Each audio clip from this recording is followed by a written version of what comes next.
Hello, everybody. Today, I would like to talk about trans visibility as it is Pride Month, and guess who your girl here is? Trans, as indeed included. So back then, before I knew what I was and how to cope, exist with a body, right, understand how to treat it right, I would fall into just agonizing, horrible self-hatred for seemingly no reason, right? And I'd feel miserable because I wouldn't be treating myself like a human being, and I would just be forgetting, about myself and just thinking about what could I do to distract myself from my own life and my own content of existence, right? I used to do things like that a lot, especially before I was, understood as a trans woman, and then I understood myself. So I think it's very important to understand aspects of what you want in life because without those, you will feel miserable. And, stuff with like queer suicide or whatever, it's really heartbreaking and stuff like that to hear. I can only imagine that stuff like that happens all the time because, people aren't accepting or they're not getting the help they need or they don't see themselves as a human being. I guess kind of like they don't see themselves as someone deserving of happiness or something that they'd like to do in life, right?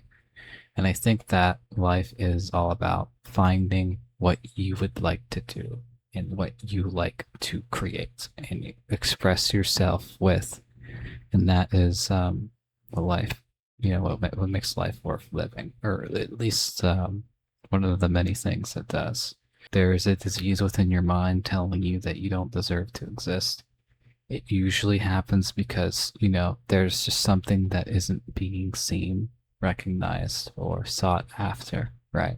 There's information or some sort of critical information that you're not being given to, feel better about the situation. And, it's just today is a reminder, at least this month, especially in Pride Month, that, being trans might be an option for you to get out of at least body self-hatred, most typically, at the very least. And it's not the only solution, right? And then, you can't just have body dysphoria and be cis too. Yeah, there's not a solution, one size fits all type thing, but there's a lot of things that you can try to do for yourself so that you feel more like to actually like yourself, you know. And self-hatred can be a very dehumanizing thing, especially when, there is that intruder within your own mind and your own space that you don't even recognize as your enemy, right? That is probably one of the most dangerous things of all is not being able to recognize yourself, not being able to recognize what voice inside you that you deserve or what you deserve, to have, you know, it takes a lot of strength to be like, at least I can do this, right? At least I can, you know, do this thing that I enjoy at least, or at least I can have fun doing this, like stress and stuff like that, it's such a horrible thing to fall into, and it can be a real silent pattern, right? It can get to the point to where you don't even recognize it, and then one day it hits like a truck, and you just feel so negative, right? And it's because you haven't been, micro recognizing negative patterns and stuff like that, you know.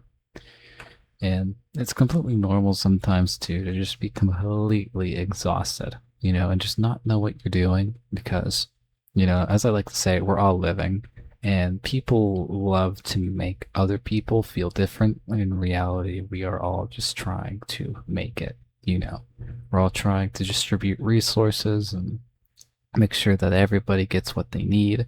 And, anyone who doesn't, right, at least make sure you're getting what you need, right? Not staying silent about that. So, you know, this Pride Month, people out there, consider, asking yourself if you would be happy expressing yourself as a different gender or having a different name, right? And I think that gender and names can also go very hand in hand, like synonymous, kind of like the exact same thing, if that makes sense, or if that's what it means, right? Because, for example, when you're using pronouns he or she, right? It's like picking between the name Bob or Diana, right? It's like the same thing. It's just a name, right? You're referring to someone with a noun, I think, or like something like that, you know?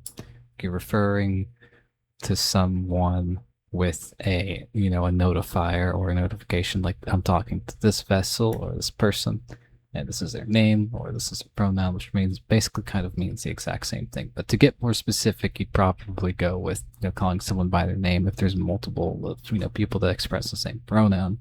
But you know, there could also be like nicknames and stuff like that.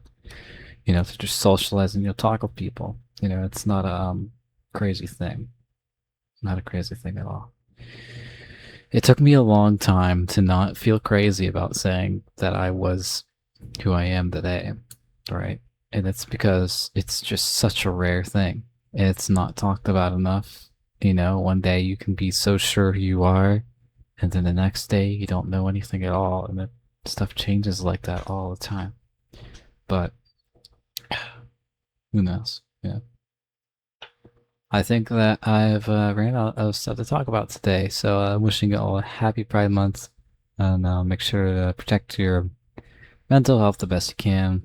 You know, yeah, don't pretend how you feel, but you know, understand how you feel. Sit with it, right? Just feel it. Don't even think about it. Just feel it, right? And you know, just talk to yourself and think about stuff. You think about what would be better. And I hope you all have a wonderful day. And bye bye.